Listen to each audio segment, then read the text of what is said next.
2019년 3월 24일 자, 실천신앙 목회 상담 심리학 첫 번째 시간에 이번에 배울 제목은 사명자의 상담, 요한복음 6장 28절에서 71절까지 나온 내용의 말씀 가지고 공부를 해보도록 합니다. 머릿말에 기록한 대로 상담의 뜻은 말로 상의하는 것이다 라고 해서 가로 열고 6으로 기록해 놨습니다. 서로 상자 말씀 담자, 말씀을 서로 나누는 것이다 라는 뜻을 묘사하고 있습니다. 세상 이방인들도 상담이라는 단어를 많이 쓴다고 그랬죠. 결혼 상담, 경제계 상담, 청소년의 어떤 모든 것들의 상담들을 많이 쓰고 있습니다. 그래서 구분해서 만드는 게 말씀을 전하는 우리 하나님의 종들에게는 말씀만 전하기만 하는 것을 보고 상담이라 한다. 나의 마음을 전하는 것이고 상대방의 마음은 헤아리지 않는 게 말씀을 전하기만 한다. 서로 말씀으로 배운 학식과 지식 갖고 그것만 전하고 있는 거예요. 다른 사람의 이런 사례가 있었는데 이렇게 이런 사례를 통하여서 정신이 또 마음이 위로를 받았다든지 이런 모든 걸 듣는 것과 또 지식적으로 알고 있는 것만 하게 되는 거죠. 그러면 하나님의 사람들도 이 율법 배운 바 그대로 성경 66권만 전하는 걸 보고 말씀만 전하기만 한다라는 뜻입니다. 그걸 보고 이꼬로 사는 영, 아담의 영이라 한다라는 말씀입니다. 그래서 아담은 사는 영이라 한다. 그래서 생령, 살아있다라고 해서 생령이라는 뜻을 갖고 있죠. 자, 심리의 뜻은 마음의 작용 상태, 의식의 상태 조금 깊이 들어간 거죠. 그래서 마음 심자 이치리자예요. 마음을 깨달아야 돼. 지금 마음을 뚫고 들어가려니까 영적인 투시력이 있어야 돼요. 이거는 사람이 배우고 있는 지식과 상식과 경륜하고는 조금 틀려요. 그 사람의 마음을 터득한다는 것은 쉽지 않은 일입니다. 그 사람의 마음의 문을 열 때까지는 쉽지 않은 일이에요. 우리가 말을 붙이면 헛소리하고 딴소리하고 이런 것들을 우리는 다 마음에서 끌어낼 수 있는 그 작용을 해야 돼요. 그래서 심리 파악을 잘 해야 된다 그런 얘기죠. 그 심리는 마음의 작용 상태와 의식의 상태, 그 사람이 마음이 점점 문을 열면서 생각이 바뀌면서 눈초리도 바뀌면서 행동이 변하면서 이걸 보고 의식 상태라고 그래요. 그 사람 어떻게 변해가는가 그걸 보면서 하는 걸 보고 심리학이라고 말하죠. 똑같이 상담에서 있었던 것처럼 심리학자 프로이드라는 사람이 심리학자의 연구를 하였다라고 말했죠. 그래서 그 심리학자가 사람의 정신 분석학을 내놨는데 세 가지 분석학이 있다라고 하는 것이 세상에는 프로이드 심리학자가 기록해 놓은 것이에요.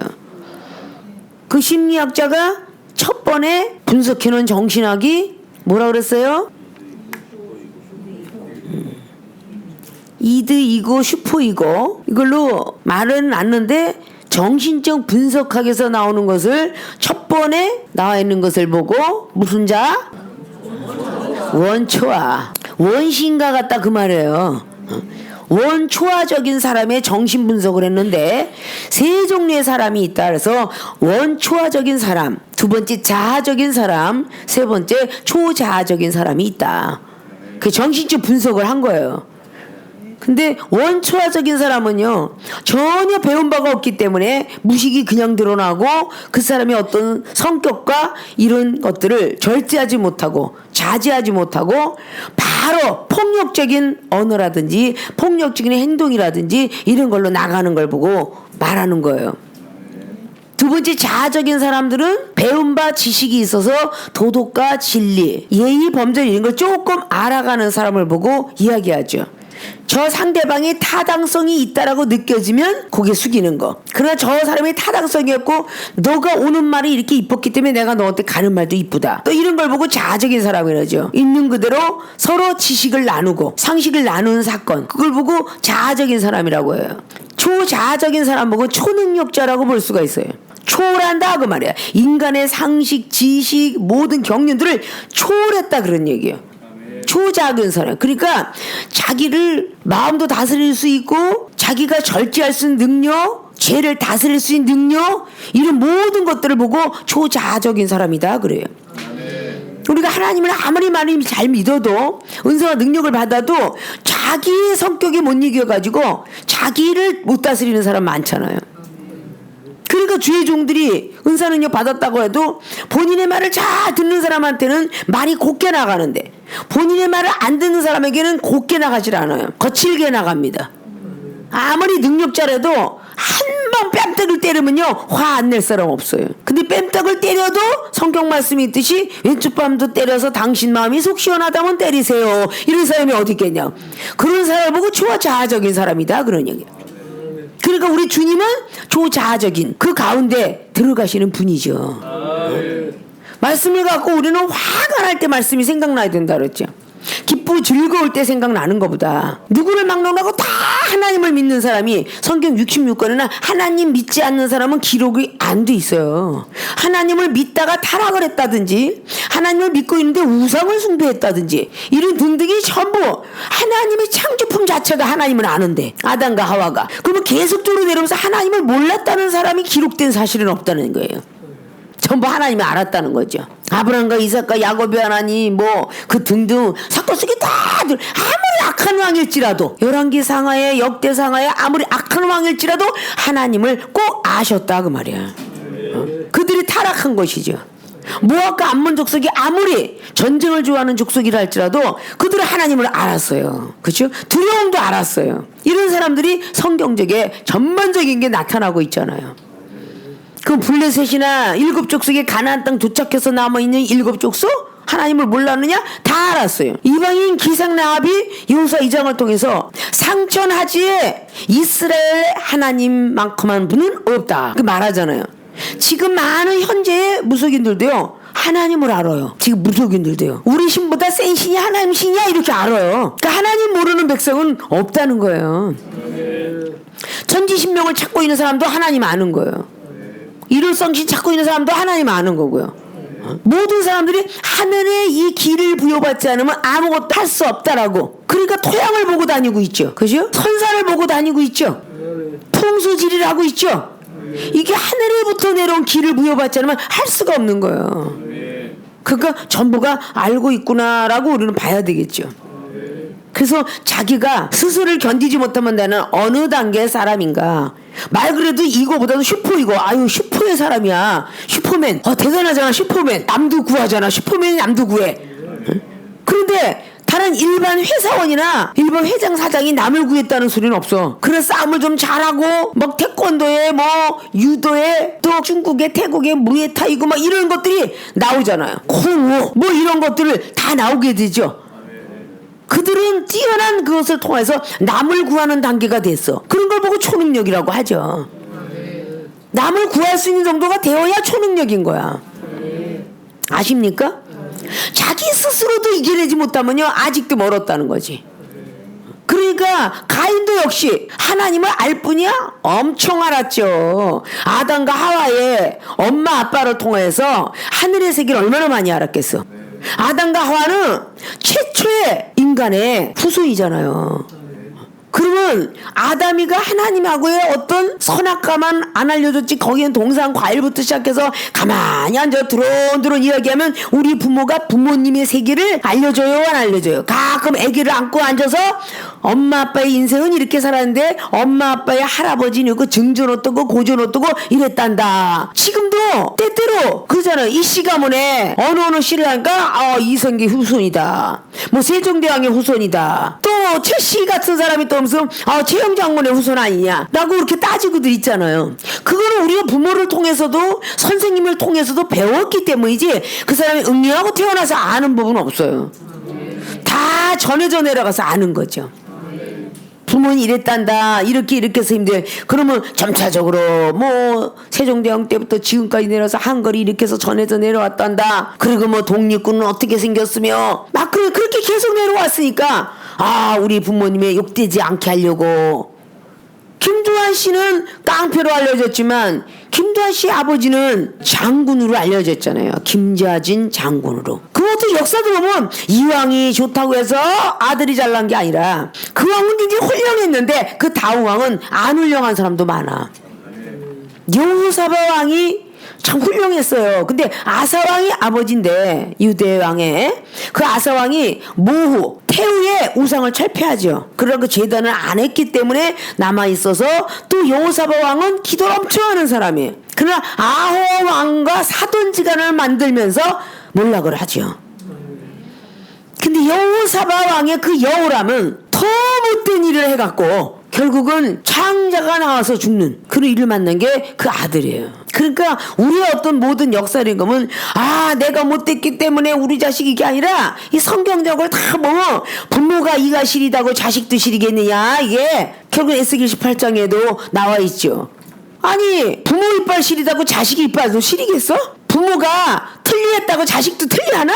그럼 똑같은 거야. 자기 죄는 자기 죄대로 간다, 그런 뜻이죠. 때때로는 조상의 죄로 인해서 네가 그렇게 됐느니라, 이런 사례도 있어요. 어떻게 보면 아브라함의 조상이 비둘기 하나쯤이 하고 안 쪼개가지고 후손들이 다 노예생활을 했다라고 또 기록합니다, 성경은. 그 죄를 모세 지도자를 통해서 다시 한번 또 속죄함을 주죠.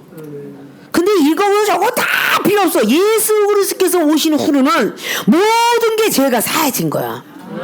그분을 믿음으로. 그러니까 예수 그리스도 믿음으로 사해졌다고 하면서도 간간히 무슨 안 좋은 일이 있거나 우리 조상이, 우리 부모가 예수님 안 믿어서 가게 흘러내려오는 저주, 이래가면서들 다 합리화시켜서, 믿음을 말씀과 합리화시켜서 영혼들을 더럽게 하고 떨리게 하는 일들이 많이 있다고 말해요.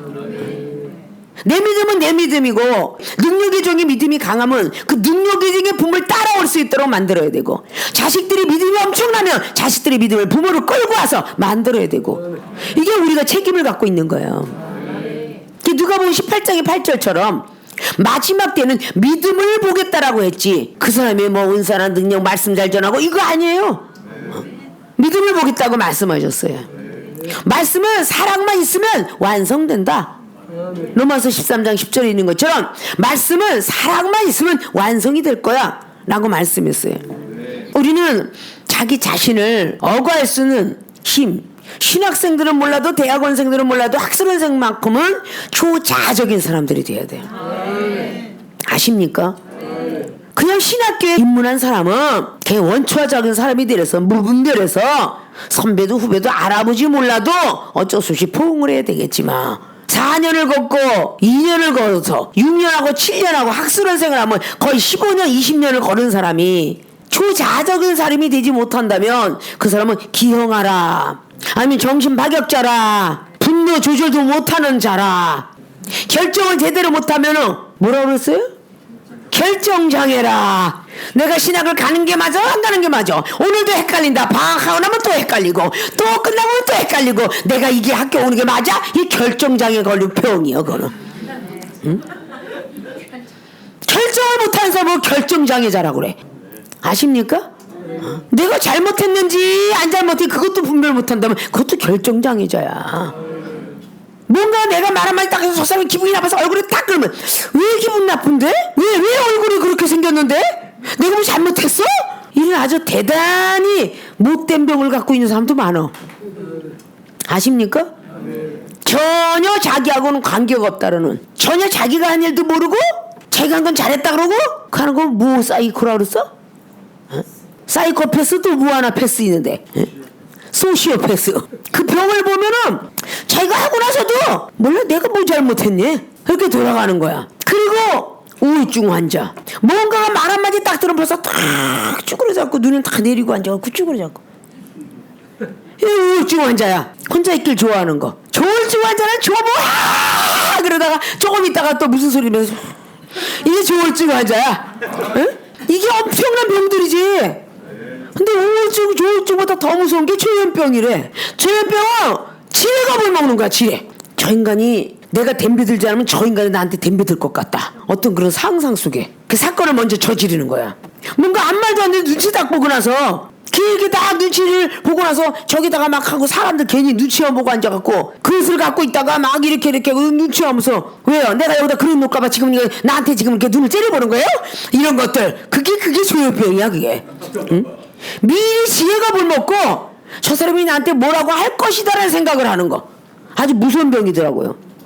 고쳐도 평생 가도 자기들이 노력하니 못 고치는 병. 길을 가다가도 막 이러가다 호주머니에 손을 넣으면서 어머 저 사람이 날 갖다 뭘 빼갖고 뭐 죽일 것 같아, 이래서 자기가 먼저 선수친데 그게 조현병이야. 근데 영적인 사람 중에 굉장히 많죠 그게. 먼저 선수 치는 거. 이런 오만 가지 병들이 다 있는 걸 보면 그걸 보고 바로 원초적인 원시인 같으다.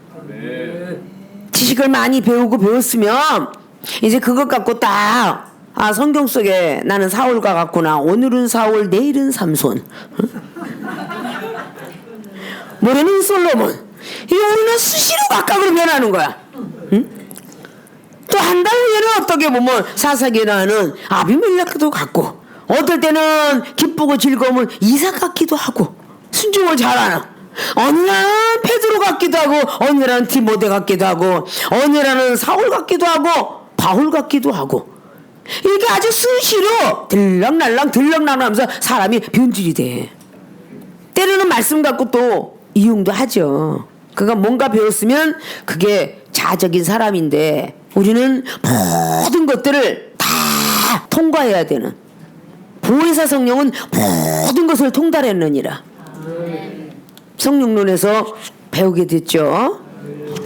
고린도전서 2장처럼 사람의 속에 있는 영은 사람의 마음을 알지만 하나님의 속에 있는 영은 하나님 마음을 안다. 그래서 우리 몸속에는 바로 하나님 마음과 사람의 마음 두 가지가 작용을 한다. 사람의 마음은 아담이요, 하나님의 마음은 예수 그리스도의 마음이다.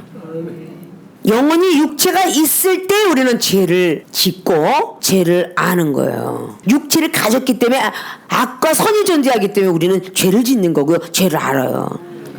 육체를 놓고 떠나가는 순간에는 그 영혼은요 싹 몰라요. 바로 육체를 놓고 돌아가신 분들의, 또 돌아가신 살아나신 분들의 사례들을 보면요, 바로 올라가면 바로 깨닫는 거예요. 내가 이렇게 잘못 살았구나. 좋은 사례는요, 사람이 아무리 독하고 악해도요 죽어갈 때는 다 회개한다는 거. 용서해라. 아무리 못돼 먹은 자녀도 용서하세요.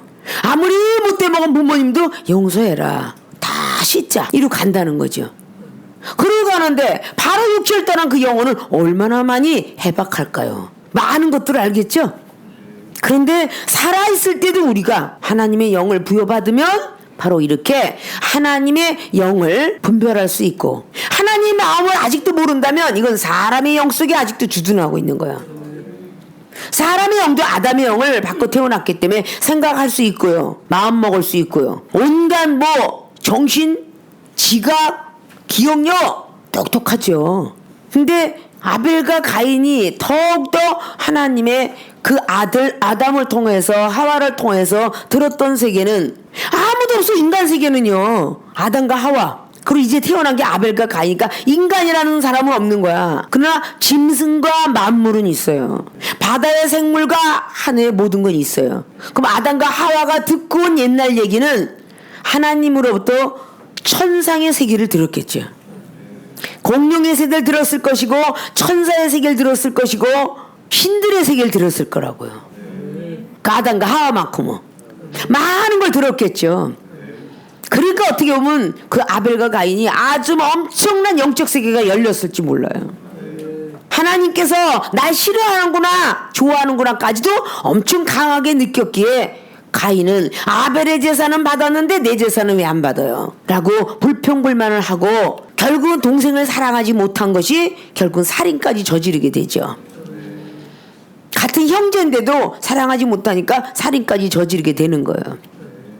우리 하나님의 사람들이 이렇게 말로만 어떤 전해지는 사건이 있으면 오늘 심리작용은 마음과 의식의 상태를 잘 바라보고 말씀을 받아들여 변해가게끔 하는 것이 영적인 사람이다. 말씀을 받아들이면요 변해야 돼요. 굳은 땅에, 돌멩이 있는 땅에 씨를 뿌려봤자 그 씨는 열매 맺지 못합니다. 그러니까 먼저 굳은 마음을 제해줘야 돼. 굳은 마음을. 그게 바로 상담을 하면서 심리작용을 통해서 들어가면서 마음을 열 수 있게끔 굳은 마음을 제하시고, 어디 있다 그랬어요? 에스겔 36장 26절에서 27절. 하나님께서 영을 주시는데, 거기 영과 신이 나오죠? 영을 주시는데 그 영을 받으면 굳은 마음이 제해지고 그랬어요. 믿습니까? 굳은 마음이 일단 제해져야 그 뒤에 다른 또 신을 주시는데 그때 하나님의 규례, 율법을 안다고 그랬어. 그건 씨야, 말씀의 씨. 굳은 마음이 먼저 제해져야만 되잖아요.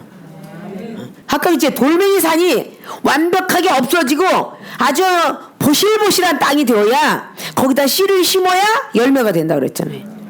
굳은 마음에 백날을 심어봤자 그건 열매 되지 않습니다. 그래서 이 굳은 마음을 제하는 것이 바로 성령이다. 육체 목욕을 시켜주는 건 목욕탕이지만 마음을 목욕시켜 주실 분은 성령입니다. 생각을 시켜주고 마음을 시켜주는.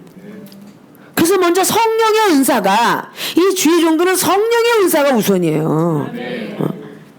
그래서 성령을 사모하게 하고 기도하게 하고 은사받게 하고 은사를 통하여서 사모하게 하며 계속 회개하게 하며 거듭나게 하며 이게 전부 성령의 역사하심 속에 나오는 거예요.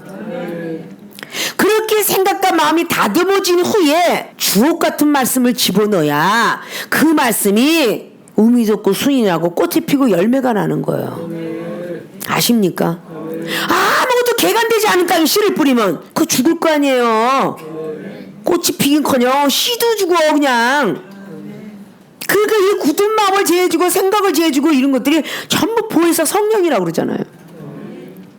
근데 율법만 갖고 있어. 말씀만 갖고 족보만 계속 내려오는 거야. 족보만. 그래서 예수님께서 성령으로 잉태돼서 잉태부터 시작해 예수 그리스도 탄생은요, 그분이 말씀으로, 그러니까 성령으로 잉태하셨다는 게 첫 번이에요. 요셉과 마리아는 말씀으로 열심히 모세율법 따라 살아갔던 분들인데 마리아에게 성령으로 잉태하사, 자, 사가라도 제사장이니까 말씀의 정통파였겠죠. 그런데 성령으로 역사하사 제비 뽑아서 제사 드릴 때에 향단에 서 있는 천사를 보게 되더라. 그리고 기적부터 행하는데 엘리사벳 그 딸에게 나 아이도 못하는 그 사모에게 아이를 주더라.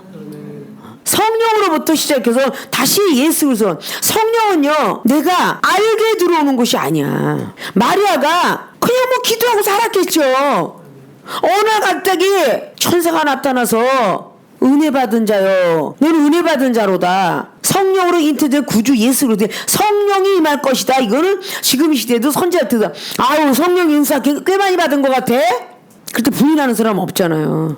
지금 시대는. 근데 그 시대는 어렵고 힘들죠. 모세율법대로 사상을 갖고 살았으니까, 구약 갖고만 살았으니까. 근데 갑자기 성령으로 네가 성령의 능력이 너에게, 저는 사내를 몰라요 라고 했던 마리아에게 누가복음 1장 나오죠. 38절 이전에 저는 몰라요, 사내를 알지 못하는데 내가 어떻게 아이를 잉태하겠나이까. 그때 성령이 너를 덮으면, 성령의 능력이 너에게 임하면 되리라. 그리고 성령의 능력이 임했을 때 그때의 그 다음 단계가 말씀대로 되어지길 원하나이다 하고 말씀하잖아요. 예수님께서는 이미 성령으로 잉태돼서 이 땅에 태어나셨고요. 다시 성령에 이끌려서 12살 때 랍비의 모든 학식을 배우셨고요. 다시 성령에 이끌려서 공생의 기간을 걸으셨고요. 다시 성령에 이끌려서 마귀에게 시험을 당하시려 다녔다라고 사복음서는 말씀하고 있죠. 성령을 받았으니 제자를 택하시고요.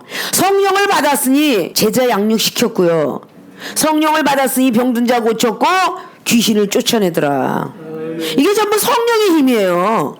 우리가 말씀대로 병든 자가 있어. 말씀에 의지하여 병든 자 일어날지어다 이런다고 일어나지지 않잖아요. 이 말씀은 그냥 죄만 깨닫는 법이야, 법. 성령의 힘이 귀신을 쫓아내고 병든 자를 고치는 거예요. 굳은 마음을 제하고 굳은 생각을 제해주는 거, 그 보혜사 성령이에요. 그리고 예수님이 요한복음 16장의 12절로 늘 우리가 익숙해 있는 말씀이죠. 의에 대해 옳은 의입니다. 옳은 길로 가는 것도 이 말씀은 죄만 깨닫는데 옳은 길로 안 가요. 나쁜 길로 가요. 쉽게 알고 있으면서도. 이 옳은 길로 인도하는 분이 성령입니다. 심판에 대해서도 이 말씀이 다 나와 있는데 왜 심판을 모르고 그렇게 죄를 짓까? 역시 심판에 대한 두렵고 떨리고 무서운 거, 음부, 무적행이, 지옥, 이걸 알려주실 분은 역시 성령입니다. 진리에 대해서도 다 이게 진리인 줄 알죠. 다 이거 전하고 있으면 다 진리인 줄 알죠. 비진리가 무엇인지 진리가 무엇인지를 알게 하리라. 역시 보혜사 성령님이세요. 그러니까 예수님께서 그렇게 성령의 역사하심을 제자들에게 또 일러주고 해서 세례 요한도 말씀으로만 가르쳤잖아요. 세례 요한이 물세례 줬고요. 그런데 필요하겠기에 내 뒤에 오신 분은 내가 신들매들 감당기 어려우니 너는 저분한테 불세례 성령의 세례를 다음 단계는 이렇게 받아야 된다 라고 일러줬죠. 그래서 예수님을 통해서 제자들이 사살 받았습니다. 그 사살 받았던 제자들이 다 예수님 부인해요. 성령이 모자랐던 거야. 모자랐어. 그러니까 예수님께서 부활하시고 난 뒤에 또 성령을 받으라 그러잖아. 자, 우리의 성령님은 늘 소멸하는 영이에요. 데살로니가서 5장 19절처럼 성령은 소멸치 말며, 그러니까 성령은 소멸됩니다. 그래서 성령은 배터리 충전기와 같아요.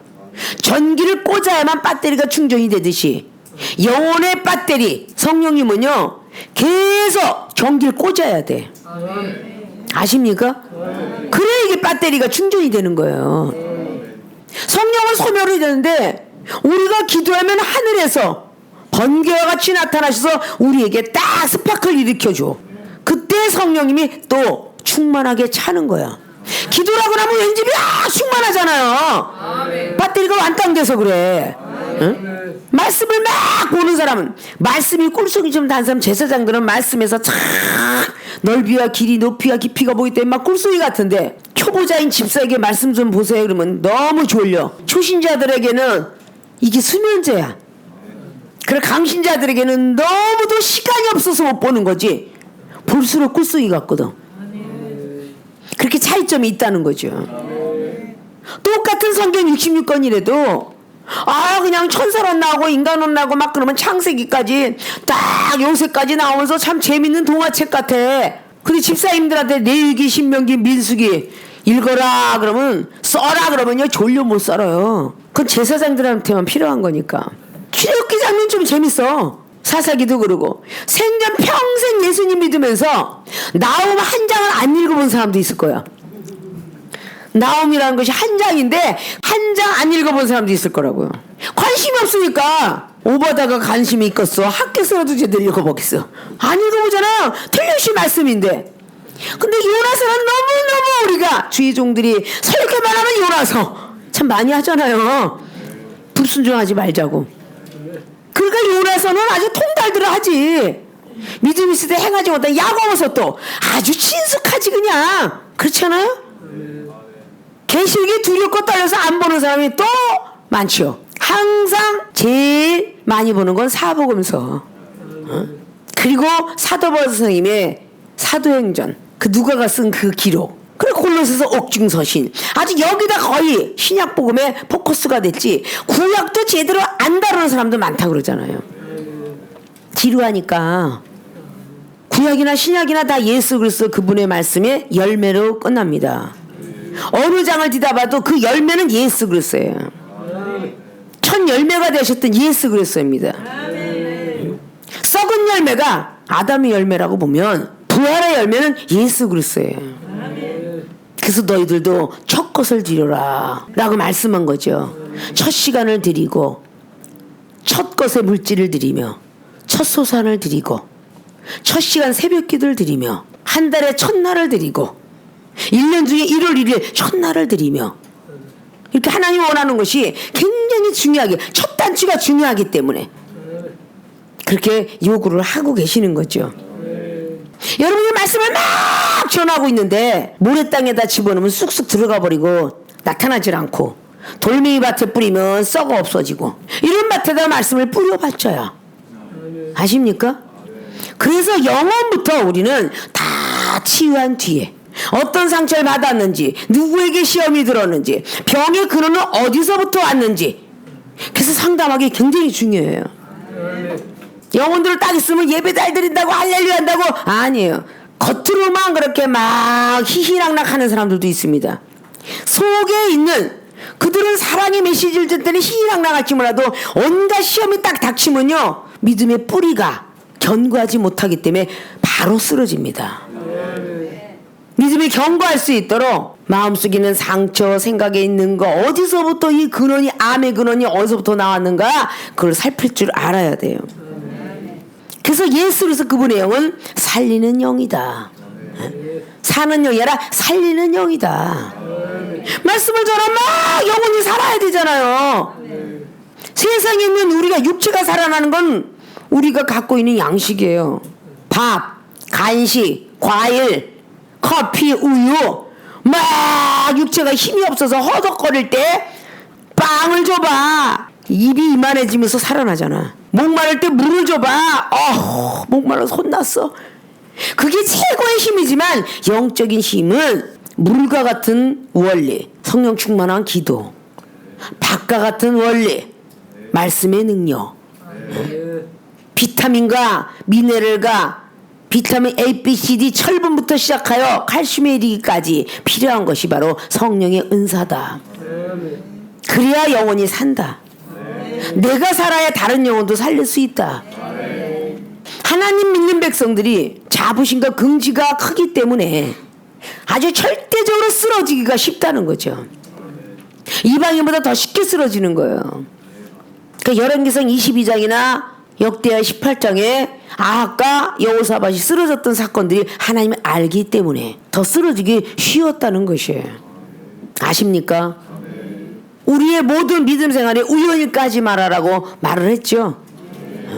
하나님께서 말씀하시기를 하늘의 세계가 보여졌습니다. 그 역대하 18장에 18절로 한 영이 하나님께서 이렇게 해더이다. 그러면 열왕기상의 22장의 33절에 우연히 쏜 것이 있다라고 하죠. 그것도 똑같은 얘기잖아요. 우연이라 생각하지 마라. 우연히 쐈지만 하나님이 죽이기로 이미 작정 예정된 것이다.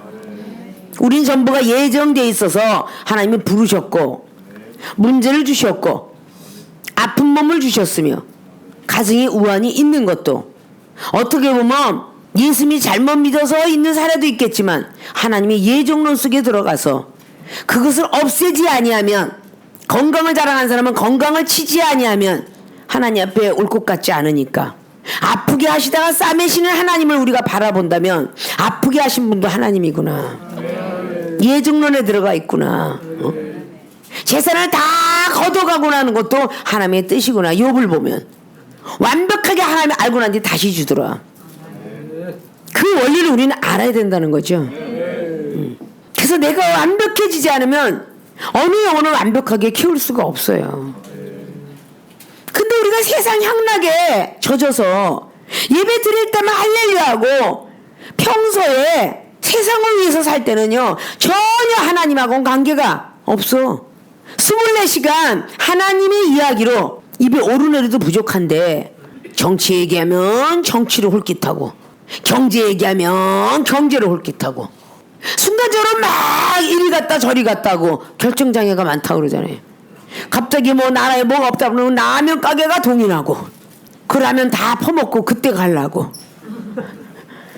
슈퍼마켓이나 마트가 완전히 거덜이 난다 그러고 그러잖아요. 이런 것들이 하나님보다는 우리가 우상을 먼저 찾고 있지 않나, 우리 지식과 상식을 찾고 있지 않나, 전쟁과 기근과 마지막 때가 온다라고 하는 그 모든 것을 올 때 우리가 많은 거 먹고 마시는 준비를 하고 있지만 그 모든 천지 만물을 누가 주관하고 있느냐는 거죠. 하나님이 주관하고 있기 때문에 오늘 먹고 살자고 여기다가 세상을 따라갔다면 하나님이 우리를 부르실 때 너는 그때 뭐 했니? 넌 양식 준비했잖아. 그의 나라와 의만 구하라 그러는데 넌 지금 무엇을 먹을까 마실까 걱정하면서 너 사재기 했지? 이럴 거 아니야 하나님이. 예? 너 사재기 했잖아. 얼마나 더 살으려고 사재기 했느냐. 우리가 병이 딱 올 때 하나님 죄송합니다, 회개합니다, 고쳐주세요 라고 하지 않고 넌 의학을 찾았지 않니? 내가 구세주 맞니? 구원주 맞니? 능력의주 맞니? 물에서 유를 창조하시고 신묘막측한 나 여호와라 이렇게 믿냐? 이거 물으신다면 뭐라 그럴 거냐고요. 역대하 16장의 아사왕과 똑같은 거잖아요. 자기가 잘못한 거 하나님의 선지자를 옥에다 가뒀기 때문에 발병이 났어. 그걸 우연일까해서 의원을 찾았더니 죽었더라. 하나님께 회개했더라면 죽었겠어요? 살았겠죠. 회개해야 사는 거잖아. 사사기 16장에 삼손이가 들릴라의 품에 안겨서 진정을 토해내고 영적 비밀을 다 토해냈지만 눈 빠지고 나서도 하나님을 원망했더라면 그는 그렇게 사라졌을지 몰라, 역사는. 그죠? 그러나 눈이 빠졌어도 정신을 차리고 회개했어. 부르짖고 외쳤어요. 하나님 다시 한 번만 나에게 용서해 주시고 다시 강한 힘을 주신다면 제가 하나님을 경외하고 저 블레셋을 다 무너뜨리겠습니다. 비록 눈은 하나, 눈은 두 개가 없어졌지만 나머지 육체가 있으니까 건강만 주게. 그래서 그 솔로몬 행각 같은 걸 다 무너뜨리는 그런 역사가 있었잖아요. 회개하는 사람과 안 하는 사람이 틀린 것이 바로 그거죠. 발람 선지자는 예언자였잖아요. 그런데 민수기 22장에 나와 있는 발람 선지자가 예언을 했을 때에 하나님이 용서를 했어요. 잘못 예언했잖아요. 죽이려고 했던 것을 나귀를 써서 회개하게 하고 깨닫게 하고 또 용서했잖아요. 25장에 이스라엘 백성들을 음란으로 몰고 가요. 본인으로 인해서 음란을 갖고 있던 사람들 많이 죽습니다. 또 용서해요. 31장에 또 나쁜 짓을 하니까 선지자 모세 선지자를 통해서 죽임을 당하게 하죠. 자, 전부 하나님 알고 있는 거죠. 자, 사울왕은 어때요? 똑같잖아요. 하나님이 예언의 신임인데 선지자라고 인정받을 정도의 사무엘상 10장이 있습니다. 선지자로 인정받을 정도. 자, 그런 사람들이 위험하다는 거잖아요. 그렇게 선지자였던 사람이 무속인을 찾아가더라. 점쟁이를 찾아가더라. 대단히 슬픈 이야기죠. 그럼 마지막에는 자결을 해. 그래 어디로 가겠어? 음부로 갔겠죠. 자기는 천국 간다고. 나는 이스라엘 백성 중에 하나고 나는 하나님으로부터 이스라엘의 왕으로 첫 번 태어난 왕손이다 라고 했을 거 아니에요. 그러나 못 갔습니다. 그렇게 기록하고 있죠. 그러나 그제도 예수 그리스도께서 오시면서 사하여 주셨겠죠. 왜냐? 노아 때부터 구원받지 못한 영혼을 구원시키려고 3일 동안 오간에 있는 영혼들, 연옥 같은 그런 곳에 막 음부로 돌아다니면서 구원시키려고 돌아다니셨다라고 베드로서 3장 19절은 말하고 있죠. 자, 이렇게 우리는 그 영들에게 그 마음을 든 믿음을 일단은 영혼하고 상담해서 그냥 그 마음의 작용 의식 상태를 변하게 하면서 믿음을 심어놓는 일이 첫째 해야 될 일이에요. 예수 그리스도를 믿음으로 죄사함 받는다고 그랬고 예수 그리스도를 믿음으로 성령 받는다고 그랬어요. 그러니까 믿음을 먼저 심어주는 역할이 우리 학생들이 해야 될 일이에요. 이 말씀은 족보예요. 어린아이가 국민학교 가나다라 마바사 아버지 안녕히 주무셨어요 도 못 쓰는 아이한테 자 소설책을 갖다 주면서 보라 그러면 그 어린아이가 그거 봅니까? 못 봐요. 만화책으로 먼저 읽혀주죠. 그것도 글씨가 알고 있는 8살 이후에. 그 이전에 요즘들은 유치원생이 5살 먹으면 막 글씨도 배워요. 예전 같지 않아서 처음에는 그림으로 말해주잖아요. 물고기 그려놓고 이거 뭔지 아니? 물고기. 꽃을 그려 이거는 꽃. 점차적으로 모든 게 다 어린아이는 꽃으로 보여. 해바라기가 됐든 민들레가 됐든 맨드라미가 됐든 전부 꽃이에요.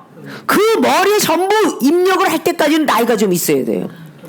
이거는 해당하여 이거는 뭐 해바라기요 이거는 뭐 민들레 이거 장미꽃이요 개나리 이 많은 것을 머리도 집어넣으려면요 지각적이 더 발달돼야 돼요. 어린아이는 어린아이잖아요.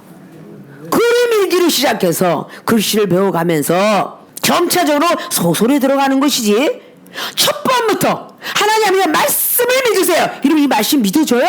아니 나하고 난이도를 아니 무슨 디모데가 어떻고 신라가 어떻고 아니 여기 나와 있는 뭐 오네시모로 사람 도대체 누구야? 아주 구약에 있는 이름들은 너무너무도 어려워. 부살렐이 어떻고 우리압이 어떻고 이러는데 그 얼마나 어려워. 그거를 다 초신자한테 외우라면 지진 난다고 그러겠어요? 안 난다고 그랬어요? 그래서 초판에 물로세를 받기 전에 알아야 될 거 예수님의 12제자 이름을 쓰세요 이렇게 되잖아. 어? 어린아이 모습도 가리키잖아요. 첫 번부터 선지자가 어떻고 이거 가리키는 사람은 없어요. 그러니까 전부 자기 위주로 가리킨다 그 말입니다. 아십니까? 그렇게 해서는 안 된다는 거죠.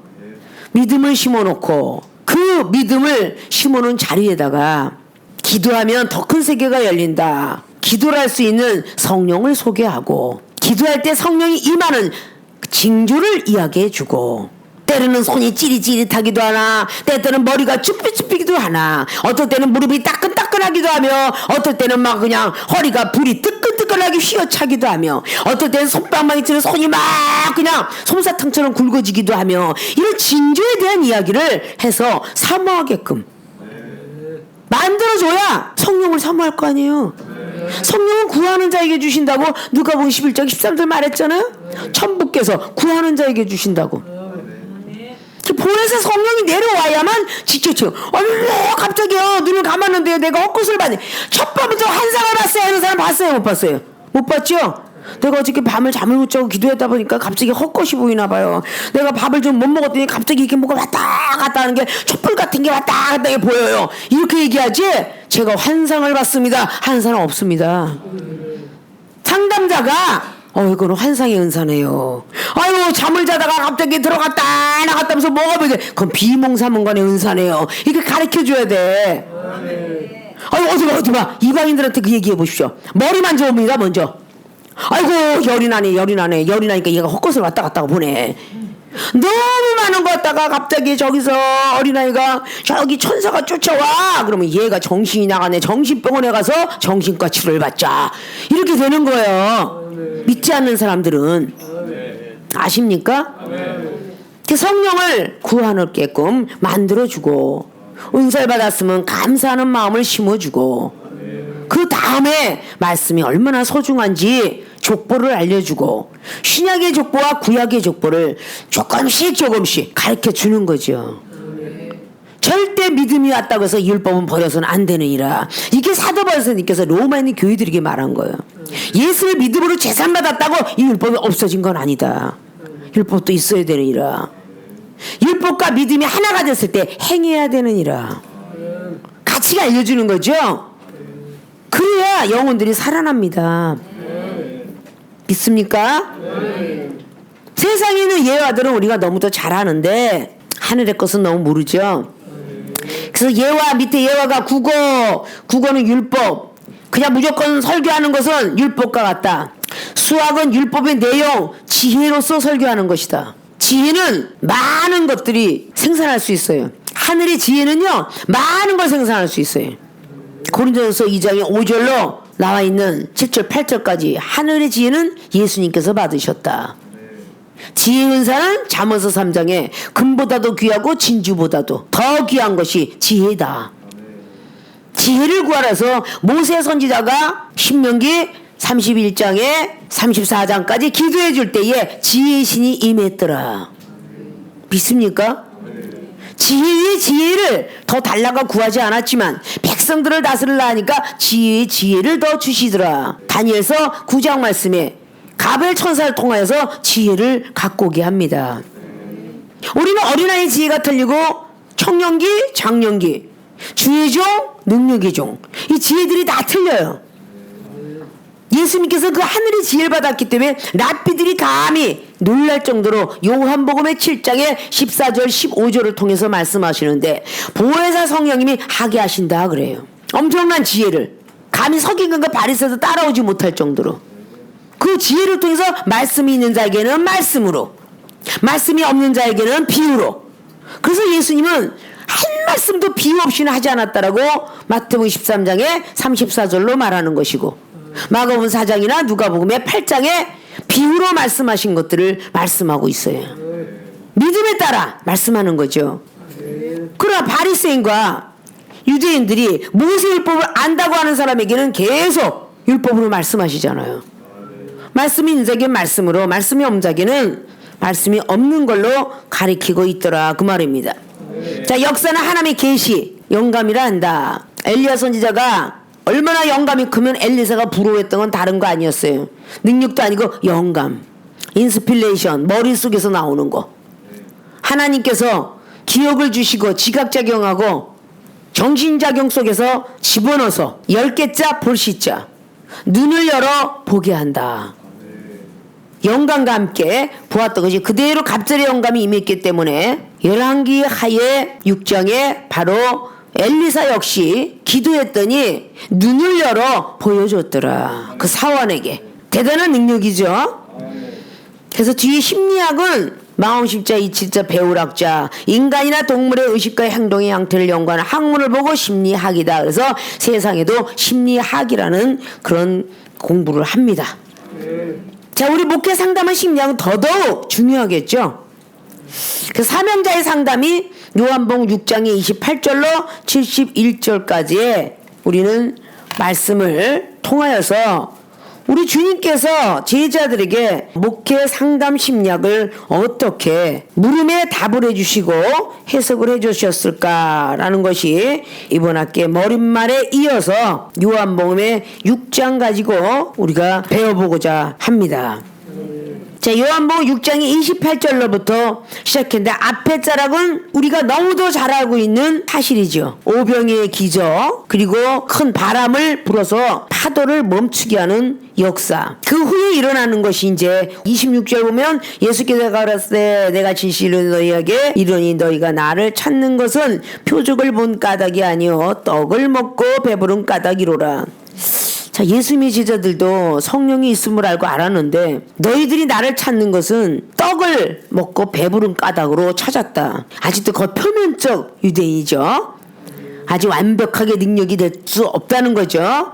아직도 말씀 속에 깊이 영적인 말씀 있으면 못 들어왔고 왜 제자들이 왜 나를 찾았나라고 했더니 주님께서 너희가 떡 없음을 위해서 나를 찾았겠지. 내가 정말 귀에서 찾았겠니? 이렇게 말하고 있죠. 우리 초신자 시절을 기억을 해보시는 거야. 그러면 기억이 잘 들어오죠. 첫 번에 어린아이들이 엄마를 찾았을 때 먹을 것 때문에 찾지 그 엄마 아빠가 소중히 찾는 건 아니잖아요. 그럼 찾는 그 생각들이 다 다양해요. 깐난쟁이가 엄마를 찾는 것은요 오직 걔는 먹을 게 모유밖에 없고 우유밖에 없어요. 그 이상을 안 찾습니다. 3살부터 5살까지 찾는 건요 과자가 좀 필요해서 찾아요. 그 후에 찾는 아이는 가서 달고나라도 사 먹으려고 돈을 찾아요. 그 후에 중고등학생은요 뭔가 책자도 사고 친구들하고 어디 한번 좀 다녀보고 오락실에도 가보려고 찾아요. 나이가 점점 먹으면서 찾는 게 좀 틀려요. 점점 크면 친구들이 자전거가 있고 오토바이가 있으면 그 돈이 좀 필요해서 부모를 찾는 거예요. 부모가 왜 필요해요? 돈 받아서 그거 챙기려고. 사업가들에게는 왜 찾겠어요? 재산을 좀 얻을까 하여 회사 하나 챙길까요? 찾습니다. 나중에 나이가 오는데 그 부모 마음은요 다 자녀에게 남겨주고 싶지만 그 자녀들은 허투루 마투루 쓸까봐 훈련을 시키죠. 우리 하나님도 마찬가지인 거예요. 왜 떡 안 갖고 온 걸 갖고 너 그렇게 고민하니? 마태복음 14장에 왜 떡 안 가져온 걸 갖고 그러냐? 16장에도 그렇게 기록해. 마태복음도요. 사복음서에 전부 그러죠. 아무리 말씀을 갖고 있었고 아무리 기적을 봤어요. 오병이의 기적이 종전해 봤어요. 그죠? 바다에 풍랑이 종전해 봤는데 너희가 나를 찾는 까닭은 먹고 배부른 까닭이다. 썩는 양식 이걸 보고 먹고 배부른 거에서 썩는 양식을 위하여 일하지 말고 이게 오늘 27절의 중요한 말이죠. 영생하도록 있는 양식을 위하여 하라. 이 양식은 인자가 너희에게 주리니 인자는 아버지 하나님의 인치신 자라. 그렇게 말을 해요. 그러니까 28절에 저희가 묻되 이제부터 묻는 거죠. 우리가 어떻게 하여야 하나님의 일을 하오리까 묻고 있는 거예요. 썩은 양식에서 구하지 말고 너희가 나 찾는 까닭 오병이의 기적에 너무도 먹고 배불렀으니까 그래서 찾는데 그걸 보고 썩을 양식이라고 그래요. 주님은 썩을 양식을 위해서 하지 뭐 영원히 없어지지 않은 양식 영생을 위해서 구하라고 그러죠. 그게 영적인 얘기라니까. 아니 무슨 양식이 썩을 양식이 있고 안 썩는 양식이 있을까? 이럴 거 아니에요. 그 제자들이 지금 묻는 거예요. 저희가 어때 우리가 어떻게 하여야 하나님의 일을 하오리까? 라고 28절을 말하고 있죠. 근데 하나님이 응답하시기를 하나님이 보내신 자를 믿는 것이다. 만남의 축복 선지자 하고 29절로 기록해놨어요. 여기서 영적인 메시지로 이제 나가기 시작하는 거죠. 자, 이런 부분이 여러분 앞에 저는 부도가 다 났고요. 가정에 집이 돈이 없고요. 자식은 가르쳐야 되고요. 막 이런 저양으로 내가 신학하기도 힘들고요. 교회 나가는 거 어렵고요. 자식이 다 그 성장돼서 대학을 보낸 다음에 그때 가서 제가 좀 하나님을 찾으려 합니다. 이렇게 말하는 사람들이 굉장히 많아요. 그런데 다 대학을 나오게 되면 또 어떻게 해요? 아유, 대학을 나는데 걔가 좀 앉아서 좀 편안하게 있을 때 갈랍니다. 말도 더럽게 안 듣는구나. 이제 매를 갖고 와라. 그러고 때리는 거야. 때리니까 육체를 쳐서 복종시켜서 육체가 아프고 막 사업으로 미치면 부도를 나게 하고 세상 막 사치와 여행에 미치면은 그 모든 사람들을 다 막아놓으셔요. 그러니까 우리는 아이고 썩을 양식을 구하지 말고 영생을 위해서. 근데 인자는 아버지 하나님께서 인치신자다. 근데 갑작스럽게 인자가 누구예요? 이랬을 거야. 왜냐? 그때 당시에 베드로 사도는 같이 한 동네에 고기를 잡고 목수의 아들 예수님은 아버지가 요셉이 목수시고 그곳에서 지금 같이 살고 있단 말이야, 이 동네에서. 근데 인자는 하나님의 인치신 자 아니라 이러니까 얼마나 웃기겠어. 그래 안 그래요? 아, 토끼끼끼인데 지금 누굴 보고 인자라고 그러고 누굴 보고 영생이라고 할까? 저와 여러분들 할 때 야, 하나님이 보낸 선지자로다 이래도 여러분이 웃길 거 아니야. 아니, 하나님의 자녀는 똑같은데 뭘 보고 그러는 거요? 근데 예수님은 목수의 아들 예수 그리스도인데 그분의 기적과 이적은 엄청나. 이건 사람을 상상할 수 없도록. 근데 뭐 베드로나 야고보나 요한이나 따라만 다니지 능력 나갔다는 소리는 없잖아. 어? 예수님이 가신 뒤에 나갔지. 믿습니까? 자, 이런 것이 계속 영적인 걸로 이제 나가기 시작하는 거예요. 하나님이 보내신 자를 믿는 것이라는데 하나님이 안 보여요. 그랬을 거 아니야. 그러니까 이거로 만남의 축복, 선지자 만남이 요한복음 9장에는요 만남의 축복을 굉장히 소중히 여긴 사람이 바로 나면서부터 소경된 자예요. 그 만남의 축복을 소중히 여겼기 때문에 그가 첫 번에는 실로암 너는 택한 자다. 어렸을 때부터 나면서부터 소경이다 라고 말했어요. 믿습니까? 다음 시간에 다시금 첫째 물음과 응답을 복습하면서 목회 상담 심리학의 대가들이 되어서 어떤 영혼들이 오든 간에 놓치지 마시고 그 영혼들에게 복음을 안겨줄 수 있도록 기쁜 소식을 안겨줄 수 있는 능력자들이 되어지길 주님 부탁의 말씀을 드립니다.